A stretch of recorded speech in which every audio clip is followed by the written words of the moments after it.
Hi guys, my name is Logan and I'm a follower of Jesus Christ.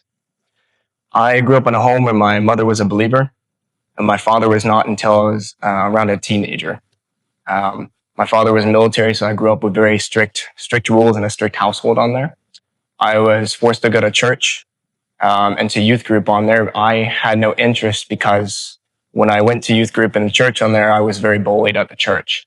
And so my perception of God was I looked at other people and the only thing I knew was that these people are supposed to represent God. I looked at their actions and how they spoke, how they treated people. I said, that's who God is. I don't want him.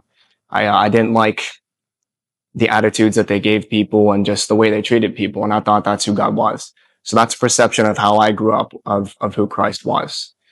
Well, because of that, I had a lot of bad choices and I was very secluded growing up. I didn't really have any friends, so I spent most of my time with headphones in and playing music at home. And when I did get friends in high school, they were the wrong type of crowd. And so I was jumping all around girls and smoking and different things to satisfy what was never satisfied. I felt lost, alone. I struggled a lot with suicide and different things. And that was kind of my life on there. And my hatred for God and Christians rose. Well, about my senior year of high school was very strange. I woke up one day and it popped in my head. It was, what does Jesus want me to do today? Out of nowhere. And at first I was like, well, that's a really weird thought because I have no interest of God at all, Jesus particular on there, nothing at all what he would want with my life on there. And why would I want to glorify or honor somebody I don't like?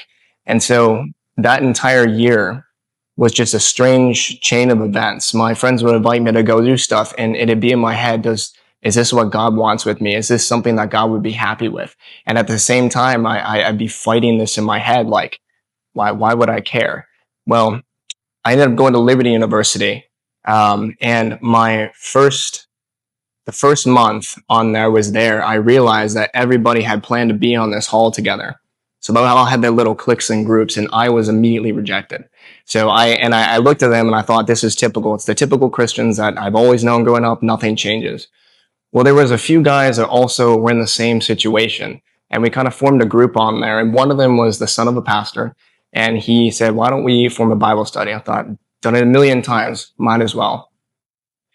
That night, he actually told me the gospel, like the true gospel of Jesus Christ, who he was, my state before him of sin. And I had never heard that in my life. And when I heard it, I broke down. I had walked back to my room and I got on my knees and I felt like I had been lied to my entire life about who Jesus was, his love for me, his care for me, what it means to follow Christ. And I felt like I'd just been lied to. And I got on my knees and said, Jesus, I'm a sinner. I need you in my life and I want you. And at that moment, I tell people, I can't explain it to you, but the Spirit, I could feel the Spirit, just the change of response and my response in my heart was just different. And I told God I would do anything you wanted me to do. And it was the first time I heard the voice of God. And he said, I want you to take my gospel overseas. And I said, okay, I would do anything but that. It was like an immediate thing of my will versus God's will, a clash on there. And that whole year, this is my first year at Liberty still. And that whole year I struggled with what God wanted me versus what I still wanted of my life, this spiritual warfare that was immediately happening in my life. So I had studied digital media. Come the end of that semester through the summer, I come at the next year, my second year, which was my junior year, a third year for transferring in. And I went to my digital media class. My whole thing about Liberty was I was so excited for this one particular class. It was my entire life. I had headphones in all the time. Music was my life. I loved it. And I got to the class and I was like, wow, I hate this. I have no desire to be here right now. I feel completely lost being here. And I got up and I left the class and I took a walk on campus and I didn't know what was happening. I didn't know what I was supposed to do or supposed to go. And I ran into a professor who run the global studies department. I do global studies. We basically teach people about cultures and interacting with them and learning more about how to live in other cultures. And I was like, okay, God, I will meet you halfway. I will learn about cultures, but I don't want to go. And we switched my major and she says, I told her it was my second year and she thought it was sophomore. Since I transferred, it was my junior year. She told me that juniors are required to go on an internship overseas. for at least 2 to 4 months on there. And I said, of course they are, because why not? It had been that God was putting me and setting me up, that he's like, you're going to go. It says, this is what I want for you. You're going to do it. And so I ended up serving overseas in the Balkans for 5 months. And that changed my life, because by this point I had read a few books of the Bible, but I couldn't really tell you much. I didn't have anything but God's Spirit and a few verses, and that's everything I knew. I felt so unprepared, and I learned so much about relying on God's Spirit and letting him speak through me, because I had no idea what I was doing. I felt like I wasn't supposed to be there.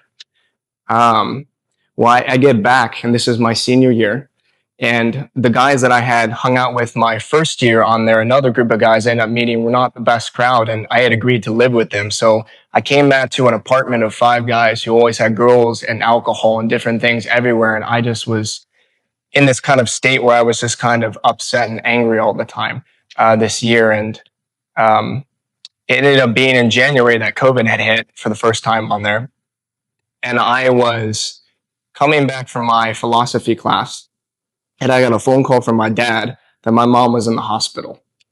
And he told me, we thought it was a blood clot on there. So I drove home that night. The whole way I was praying, and was like breaking down. I was like, God, this is, everyone thinks it can't happen to you, your family, right? Or people you love. So we get there and we find out it's actually stage 4 cancer, and it's untreatable and incurable.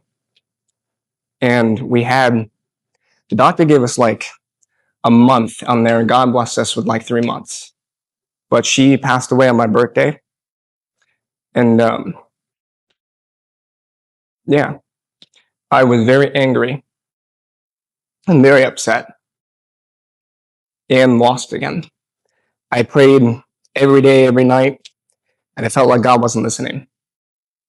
And I had made a choice to go to seminary out of my own will, because I wanted to follow God, but I went back to being like, I can't ask God what he wants from me right now. I just can't do it. And I kind of buried this deep down, and I struggled with that for a long time. Well, I went to seminary, and I was about to graduate. And I realized on one of my last classes for graduating, I was in apologetics, that we had not really used the Bible once going through this entire school. To defend the Bible, to, as Paul said, and Peter in there, have an answer, right, a reasonable answer for the questions and the hope that is in you on there. We never used the Bible, and I said, this is not right. And I said, God, I've been distant for a long time, but I feel like I've gone a bad direction. What do you want me in? He led me into a school of archaeology. At the same time I was starting, and he said, I want you to go back overseas. And I said, I'm not ready for this.